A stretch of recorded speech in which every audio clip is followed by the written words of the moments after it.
అందరికీ నమస్తే అండి. అందరూ బాగున్నారు కదా? బాగుండాలి, అందరూ బాగుండాలి. మంచి మంచి వంటలు చేసుకోవాలి.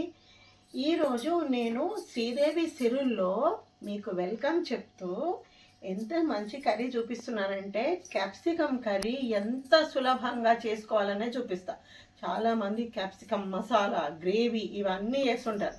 ఇది ఏది లేకుండా చాలా సులభంగా, చాలా టేస్టీగా నేను మీకు చూపిస్తాను. తప్పకుండా ఈ వంట చూడండి, చేసుకోండి. ఓకే, ఇప్పుడు నేను స్టవ్ వెలిగించేసి ప్యాన్ పెట్టేసి ఇది వేడెక్కే లోపల మీకు చూపిస్తాను. క్యాప్సికమ్ ఒక పావు కేజీ క్యాప్సికమేనండి. ఇవి పావు కేజీ క్యాప్సికమ్ కట్ చేసి పెట్టుకున్నాను. దానికి ఒక పెద్ద ఉల్లిపాయ, ఎక్కువే ఉండాలి ఉల్లిపాయలు, ఆ ఉల్లిపాయ కట్ చేసుకున్నాను. ఇది కొత్తిమీర, మెంతి రెండు కలిపి తాజాగా కట్ చేసి పెట్టుకున్నాను. ఇది అల్లం వెల్లుల్లిపాయ పేస్ట్. ఇది ఇందులో మనకి ఆవాలు, జీలకర్ర, ఉప్పు, కారం, కొంచెం నూనె పొడి అవసరం పడుతుంది. ఇది మనకు కావాల్సిన పదార్థాలు ఇంతేనండి, ఇంకేం లేదు. సో ఆయిల్ వేడెక్కింది. వేడెక్కిన తర్వాత మనము ఆయిల్ వేసేసేయాలి. క్యాప్సికమ్ కొంచెమే కాబట్టి కొన్ని కర్రీస్లో ఆయిల్ చాలా తక్కువ పడుతుంది, చూసుకోవాలి. ఎక్కువ ఉంటే కూడా బాగోదు, లైట్గా. సో ఇంతే.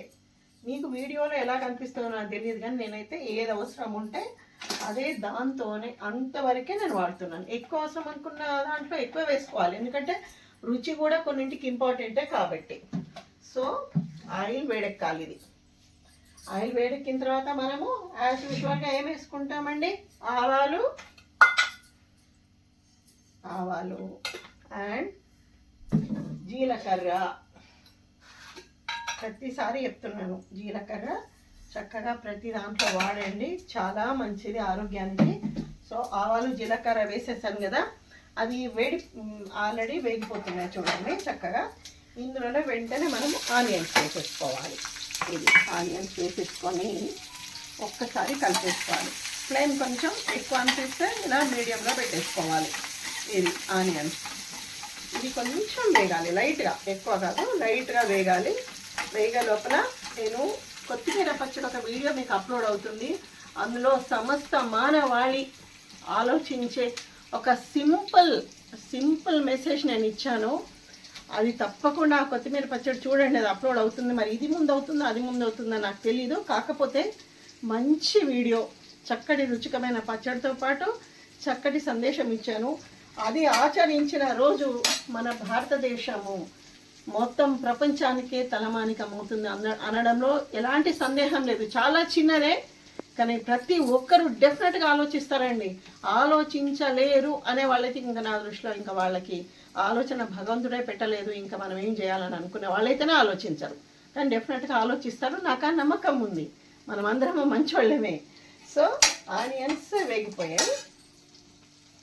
మళ్ళీ చెప్పొచ్చు ఈ వీడియోలో, ఎందుకు ఆల్రెడీ మీరు అది వీడియో చూస్తారు కదా అని చెప్పి నేను చెప్పట్లేదు.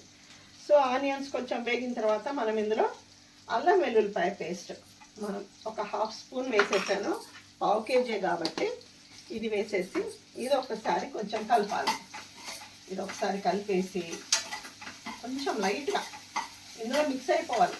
అల్లం వెల్లుల్లిపాయ మంచిగా మిక్స్ చేయాలి. ఇందులో ఉల్లిపాయల్లో మంచిగా మిక్స్ అయిన తర్వాత వెంటనే కొత్తిమీర, మెంతి రెండు ఒకసారి వేసేస్తున్నాను. చూడండి, నేను తాజా కొత్తిమీర ఉంది, మెంతి ఉంది. దీనికి ఇది అవసరమా అనుకుంటే ఇది వేస్తే చాలా రుచిగా ఉంటుంది, వేయకుంటే కూడా బాగుంటుంది, కానీ ఇది చాలా రుచిగా ఉంటుంది. పెద్ద మసాలాలు, గ్రేవీలు అవసరమా అండి? ఇలాంటివి వేసుకొని లైట్గా 2 చపాతీలు, లేకుంటే వేడివేడి అన్నంలో ఈ క్యాప్సికమ్ ఫ్రై, ఇంత మజ్జిగ పులుసు ఏదో ఒకటి పక్కన పెట్టేసుకొని, లేకుంటే కాస్త దీంతో కాస్త పెరుగుతో, కమ్మటి పెరుగుతో భోజనం చేయండి, సూపర్గా ఉంటుంది. సో ఇది మనకు కొత్తిమీర, మెంతి రెండు వేగిపోయినాయి. ఇది వేగిన తర్వాత మనం ఇందులో ఎప్పట్లాగే పసుపు వేసేసుకోవాలి. మరీ చెప్తున్నాను, చాలా సింపుల్ ఇది. అందులో ఆరోగ్యకరమైన అంశాలన్నీ ఇందులో మనం జోడిస్తున్నాం కాబట్టి డెఫినెట్గా ఇది బాగుంటుందని మీరు నమ్మాలి. మీరు ఫస్ట్ నమ్మడం అలవాటు చేసుకుంటే నా వంటలు చేసుకోవడానికి శ్రద్ధ కలుగుతుంది. ఇప్పుడు మనం ఇవన్నీ వేసేస్తాము, కొత్తిమీర, మెంతి అన్నీ వేగిపోయినాయి. సో ఇందులో పసుపు యాడ్ చేసేసి ఆ తర్వాత మనం ఇందులో క్యాప్సికమ్ వేసేస్తున్నాం. ఈ క్యాప్సికమ్ వేసేసి చక్కగా పై నుండి కింద వరకు జాగ్రత్తగా కలిపేసేయాలి. స్టవ్ కూడా కొంచెం సిమ్లోనే పెట్టేసుకోవాలి. ఇది అంటే చూసుకోండి ఎప్పుడు అవసరం, ఎప్పుడు మీడియంలో అనేది పెట్టేసుకొని ఇందులో వెంటనే మనం సాల్ట్ వేసేసుకోవాలి. వెంటనే సాల్ట్, ఓకేనా, మనకు తగినంత సాల్ట్. ఓకే, ఈ సాల్ట్ వేసేసుకొని ఒక్కసారి బాగా కలుపుకోవాలి పైనుంచి కింద దాకా. ఓకే, ఇది కలిపేసేసి ఒకసారి మూత పెట్టేసి సిమ్లో పెట్టేసి మూత పెట్టేసుకుందాం. ఒక అద్భుతమైన పాట పాడుకుందాం, సరేనా? కూసంత నవ్విందంటే పున్నమి కావాలా, కాసంత చూసిందంటే కడలే పొంగాల, ఎండి తెర మీద పుత్తడి బొమ్మ ఎల్లగాల ఎదగాల, ఆ ఎదుగు బొదుగు ఎలుగు ఎన్నెల కన్నులు కాయాలా, నువ్వంటుంటే నీ వింటుంటే నూరేళ్ళు నిండాలా,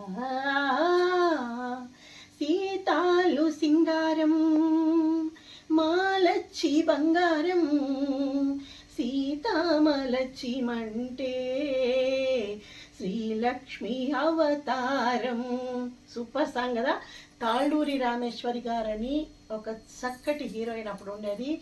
ఆ మూవీ తర్వాత 1-2 మాత్రమే చేసి మళ్ళీ నిజం మూవీతో మళ్ళీ మనందరి ముందుకు వచ్చారు మహేష్ బాబుకి మదర్గా. చక్కటి మూవీ, విశ్వనాథ్ గారి మూవీ. తప్పకుండా వీలైతే ఓటీటీ ఏమంటారు అవి ఉంటాయి కదా మనకు వైఫై, వాటిలో ఈ మూవీ చూడండి. ఇలాంటి మంచి మూవీస్ చూడాలి. ఇది మనకి ఇట్లా మగ్గిపోతుంది. కొంచెం మగ్గిన తర్వాత మనం మళ్ళీ వెనక్కి వచ్చేద్దాము. నేను మధ్యలో ఒకసారి చూసానండి, ఇంకా మగ్గలేదు. అది కొంచెం మెత్తబడిపోవాలి కదా ముక్క, ఆవిరికే మంచిగా మెత్తబడిపోతుంది, ఇట్లా మగ్గిపోతుంది అన్నమాట. ఇది చాలా తక్కువ క్వాంటిటీ మీకు చూపిస్తున్నాను, దీన్ని బట్టి మీరు చేసేసుకోవచ్చు. సో ఇది ఒక్కసారి కింద నుండి పైకి సిమ్లో పెట్టుకోవాలి, పెట్టేసుకొని చేయాలి. మనం జస్ట్ ఇట్లా అంటే మనకు అర్థమైపోతుంది, ముక్క కొంచెం మెత్తబడిపోయినట్టు మగ్గిపోయినట్టుగా అర్థమైపోతుంది. క్యాప్సికమ్ ఎక్కువ రోజులు ఫ్రిడ్జ్లో కూడా పెట్టుకోవద్దండి, పెట్టుకుంటే కొంచెం రెడ్డిష్గా కూడా అవుతాయి, అది కూడా చూసుకోవాలి. సో అది మగ్గిపోయింది కాబట్టి మనం ఇందులో 1/2 kg క్యాప్సికమే కాబట్టి ఒక 1 స్పూన్, అంటే నా స్పూన్ చిన్నగా ఉంటుందని చెప్పాను కదా, లోతుగా కూడా ఉండదు. ఇది కారపొడి వేసేసేయాలి. అయినా మీ కారం మీరు తినేదాన్ని బట్టి ఎక్కువ కావాలనుకుంటే కూడా వేసేసుకోవచ్చు. చూడండి ఎంత కలర్ఫుల్గా కనిపిస్తుందో ఇది. సో ఇది వేసేసామా కారము. ఇందులో వెంటనే ఇందులో మంచి ఇంగ్రీడియంట్ అన్నమాట, నువ్వులు ఎంత వాడితే అంత మంచిదే అండి. కొంచెం నువ్వుల పొడి దీనికి యాడ్ చేసుకోవాలి. నువ్వులు ఐరన్ అన్నమాట, మ్యాక్సిమం మనం వేసే దాంట్లో వేసుకోవడం, లేకుంటే అప్పుడప్పుడు నువ్వులో ముద్దలు చేసుకోవడము, లేక నువ్వుల బెల్లము గ్రైండ్ చేసుకొని తినడము, దంచుకొని తింటే ఇంకా మంచిది. మా అమ్మమ్మ అట్లా చేసి పెట్టేది. ఇప్పుడు చూడండి నువ్వుల పొడి యాడ్ చేసాము. సో యాడ్ చేసిన తర్వాత ఇప్పుడు క్యాప్ లేకుండా మనము ఒక 2 నిమిషాలు దీన్ని ఉంచేసేయాలి, క్యాప్ లేకుండా. తర్వాత మనకి రెడీ అయిపోతుంది. అప్పుడు మళ్ళీ మనము క్యాప్ కూడా పెట్టకుండా ఒక 2 నిమిషాల నుంచి, నేను 1/2 నిమిషంకి ఒకసారి ఇక్కడే ఉండి ఇలా కలుపుతూ ఉన్నాను. నేను కింద నుండి కొంచెం జాగ్రత్తగా కలపాలండి, ఎందుకంటే అల్లం వెల్లుల్లిపాయ ఇవన్నీ మనం వేస్తాం కదా. చూడండి ఎంత బాగుందో ఇది. చపాతీలో కానీ వేడివేడి అన్నంలోకి కానీ, ఇంకా కొత్తిమీర తాజా ఉంటే పైన కొంచెం ఇట్లా పచ్చి కొత్తిమీర అట్లా చల్లి ఈ కర్రీ ఇంకా స్టవ్ ఆఫ్ చేసేసి దింపేసుకోండి. సూపర్ సూపర్ ఈజీగా క్యాప్సికమ్ ఫ్రై. ఇది మగ్గడానికి కూడా ఎక్కువ టైం పట్టదండి, కాబట్టి దీనికి మసాలాలు కూర్చి అది చేసి ఇది చేసి కష్టపడకండి. ఒక్కసారి ఇలా చేసుకొని తినండి, ఓకేనా? సరే, మళ్ళీ మంచి మంచి మాటలతో, మంచి మంచి వంటలతో, చక్కటి పాటలతో ఈ శ్రీదేవి ఎప్పుడు మీ ముందుకు వస్తూనే ఉంటుంది. నమస్తే అందరికీ.